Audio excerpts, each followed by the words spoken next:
rough start to the video. But back day has arrived, and I have been looking forward to this back day. You know, my 3:50 alarm went off, and I sprung out of bed. You know, I did a cartwheel into the bathroom and, brushed my teeth and got my morning weight. And, I'm pretty ready for today.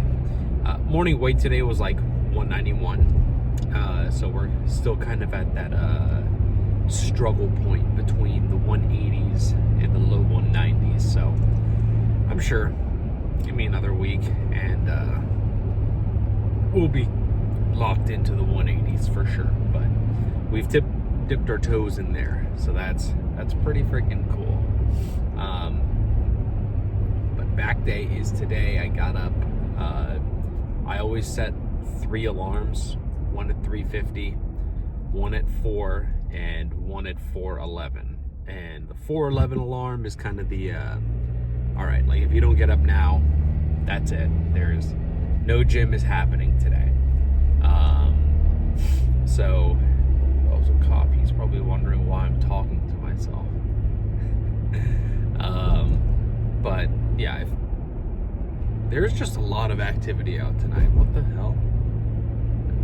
Anyways, if I'm not up for 4:11, gym isn't happening. There's just not enough time for me to get ready, eat my rice cakes, grab my pre-workout, and kind of run out the door.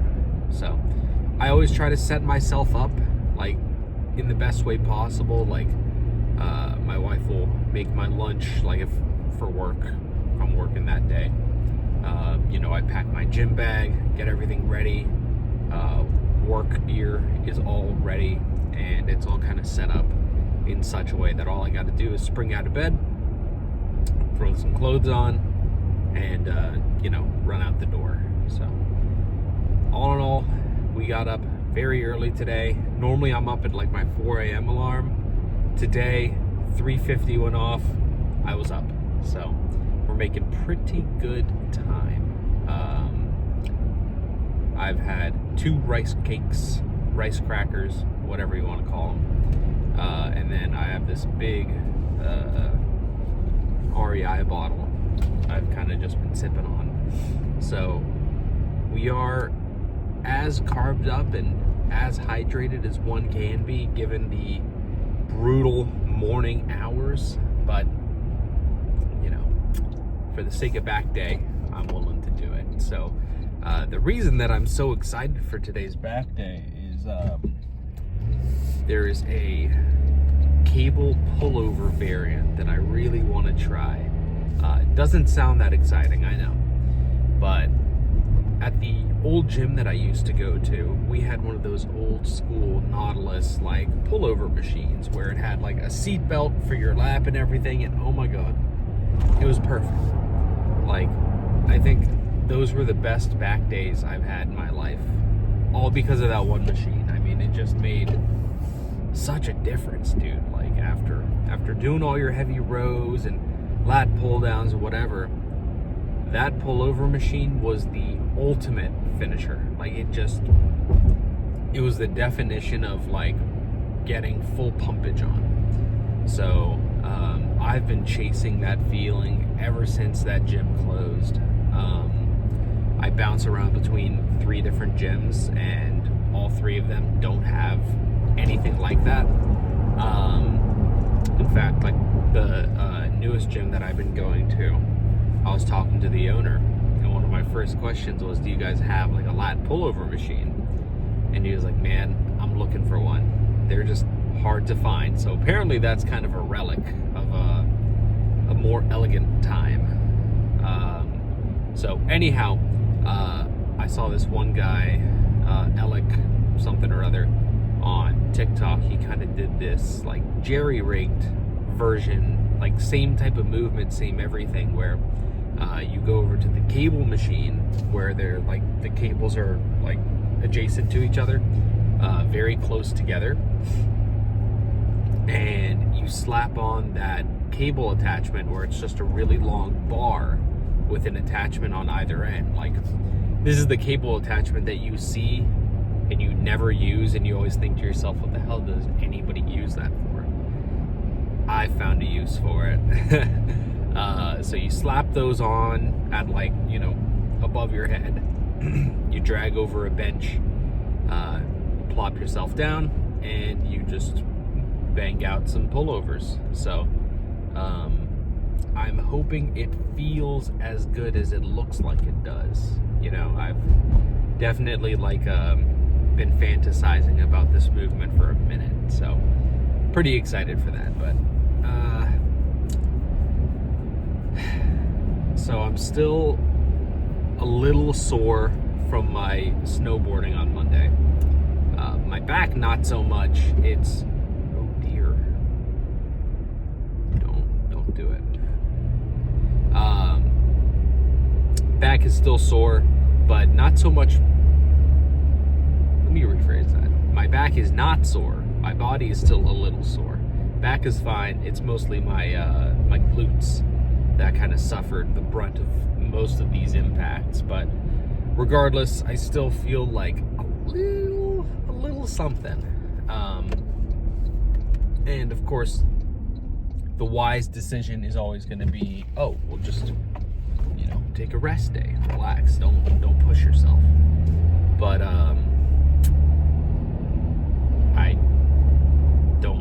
I already took 2 rest days this week after the snowboarding, just to kind of like recover, and I really just don't want to take any more than that. I don't feel like my fatigue is severe enough to justify it. I think I'm in a pretty good state to be able to have a good lift. But regardless, I will err on the side of caution. So I'm not going to do any crazy bent over rows with, you know, 4 plates slapped on, or no Yates rows, nothing like that. I'm not going to do anything that's a little too freaky. I'm probably going to stick to more cable work, or cable/machine work today. So they have this chest supported stack loaded machine thing, chest row. So I'll probably start with that. Bang out a couple sets on that, see how it feels. Move on, maybe do some lat pull downs. If that's, you know, what I get a hankering for, we'll see when I get there. But TBD. Hopefully the gym is not too packed on a Thursday morning. I will try to get some footage in for you guys. I know you love that. Pose down wise, as much as I really want to like just have a freaky pose down, I'm gonna wait. I'm gonna hold off another couple weeks of holding off on the pose downs, and then the grand reveal, I think, will be something that will be spoken about for ages. So we'll hold off till then. But I've got to slam my pre-workout, and I will see you guys hopefully when I get there. So, toodles.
What'd you guys think of that? That was a really good lift. Honestly, I was not really expecting that pullover thing to work out as well as it did.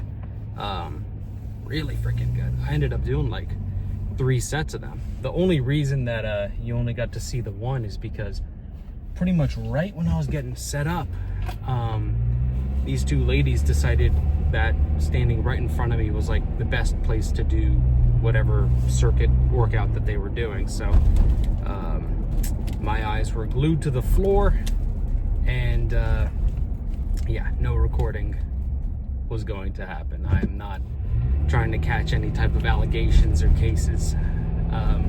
Just not good for the career. But yeah, really sick lift. Ended up doing some rear delt work afterward. I recorded just 1 set just for the hell of it. But imagine that 5 more times at various planes of movement. And pretty freaking solid, man. So stopped by QT, picked up some more, what's a good way to put it? Deficit conscious snacks. High fiber, like protein treats, just so it kind of keeps me full for longer. I have these overnight oats at home that are really good. Super tasty. They keep me full for like a hot minute. But the thing is, they're pretty dense, calorically speaking. I mean, that's pretty much all of my carbs gone, like just for breakfast. So I kind of have to work on my timing when it comes to like how many calories I'm eating, because I've got breakfast, I've got lunch, closer to like 1 or 2 o'clock at work, and then I want to save a good amount of calories for after I get home, because for me, I'm very prone to eating like before bed. Like the fat ass, I ran out of memory mid-yap session. That's kind of it's a little motivation for me to say, yeah, let me just get like a neat little camera with an SD card, but I can't justify it. I can't justify doing like that much work, kind of pulling the footage off and then plugging it into a computer and editing and up. It's just not worth it for me. It's kind of convenient to record off my phone, so whatever. But as I was saying, the fuck was I saying? Let's see. Calorically speaking. Oatmeal, filling, timing, fat ass, saving. I think the point of what I was saying was I save my calories so that I can have kind of a substantial meal before bed, which lately has been looking like a big bowl of chopped lettuce, 2 servings of Real Foods chicken tenders, and then I'll either do like there's this brand of teriyaki sauce, Kinder's, and it's like 6 carbs per serving, and it's like each serving is pretty substantial, so works really good as a salad dressing. So I'll either do that or I'll do like sugar-free barbecue sauce or something. Sounds gross, you know, mixing it into a salad, but listen, you got to do what works for you. Okay, that's when you're as low as I am, you know, when you're so deep down in the trenches, you got to make whatever it is work for you. One thing I'll never do is yellow mustard. I could not care less that it's only 5 calories a serving. All right, I think I'd rather die than ever consume even like a teaspoon of yellow mustard. I hate mustard. Hate mayo. I'm not a fan of any of those like creamy based condiments. So I guess it kind of works out in my favor, because a lot of people, when they start going on any type of real deficit, they struggle with like ranch dressing or blue cheese dressing, or, you know, all these like honey mustards and stuff like that. I think it's disgusting. So like I'm set with my sugar-free barbecue sauce. Ketchup alone is already like not terrible. So I'm pretty good. I'm in a good spot. While we're on the topic of condiments, I'm looking for that G. Hughes sweet chili sauce, the sugar-free stuff. but it's always sold out. Everybody's always talking about like, oh yeah, dude, when it comes to like sweet chili sauces, that's what you need. That sounds like it would be really good. It sounds like it'll fit in great for me, but every time I go to the store, I'm always on the lookout for it, and they never seem to have it. So there are some caloric deficit demons in my area that, much like a new Pokemon card release, they're camping out. They're waiting for the restock and they're buying it out. So maybe I'll just have to like get to Publix early and try to snag a bottle or two. But yeah, deficit is going quite well. I'm really, really hopeful that like by April we'll kind of be done. I mean, it's always going to be hard to tell. You can never really tell how much fat you have left to lose until you've like kind of already done it. I mean, I remember when I started at 262. That was the start point for me. Okay, post dirty bulk, you know, really strong but also really fat. I thought to myself, okay, like I've put on a substantial amount of muscle mass, so 220. Yeah, I just got to lose like 40 pounds and I'll be shredded. Not shredded, but you know, I'll at least be like pretty lean. Dude, I got down to 220. I didn't really notice a difference. Now, I know a lot of that is just body dysmorphia, but point being, I got down to 220 and man, I still had a long way to go. So I thought to myself, okay, move the goalposts. 200, 195. Yeah, that's like, you know, I didn't even think I would have to drop below 200, to be honest. I always considered myself a 200 plus pound lifter. Not the case, man. I got down to 200. Hell, when I got to 205, I was like, yeah, we're gonna have to drop down even more. So since then, when I got into the 190s, I'm not really, I'm not trying to put any goalposts anywhere. Not that I like get disappointed anytime I get to like a new low weight, but it can be kind of discouraging when you're like, okay, dude, like I'm gonna get here and I'll be good. And then you work, you get there and you're like, oh my God, still got a long way to go. So I'm trying not to think about it too much. I'm setting some soft goalposts just for the sake of like, oh, that's a cool number. Thank you for letting me merge. So soft goalposts just as a like, ooh, we made it to X number. So the next like soft goalpost is going to be 180. You know, just kind of be a cool number to hit. If I really did have to set like a hard goalpost though, dude,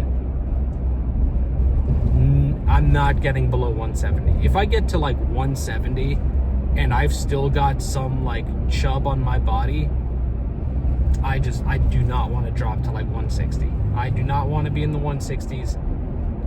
No hate to anybody that is 160, but that would fucking suck. Yeah, I don't want to do that. So really hoping 180 is kind of where I end up at. That would be so ideal. Because I like being a little bit on the heavier side, you know. So we'll see. We'll see how it goes, man. You can never tell how much fat you've got to lose. You got so much visceral fat, you know, lining your organs and, you know, filling you up inside. You can never tell. Like, I think the only way you can really tell, like, how much body fat you have, at least in terms of, like, a percentage, is if you do one of those, like, full body submersion, like, water tanks. And, you know, they, like, scan your entire body based on, like, buoyancy or something. I don't know. But that is expensive. And, like, I don't really see the point of knowing what your body fat percentage is, at least at the state that I'm at, because I'm not like competing or anything, and I'm certainly not going for any type of record of like, oh yeah, dude, I'm maintaining a 2% body fat. That's not gonna happen. So looking at myself, I can kind of assume I'm around like 24-25% body fat, maybe. I started at like 40, so I hope I'm down to like a 25-ish. I am ready to be in a healthy BMI. That'll be kind of cool. Never had that before. So, all in all, progress is looking good. Only a matter of time and we'll be done, but I think that's enough yapping for me. I've got arms tomorrow. Will I record? Will I post something? Who knows? Who knows? I've kind of been on a good streak lately, just because I've kind of been having fun with it. It's been kind of, you know, I'm not going out of my way to record. It's, you know, while I'm here type deal. So I'm enjoying it. Seems like you guys are too. So maybe I'll see you guys tomorrow. Maybe not. Regardless, keep it up. Keep lifting. I'm going to gorge myself on these protein treats. So catch you guys on the flippity flop.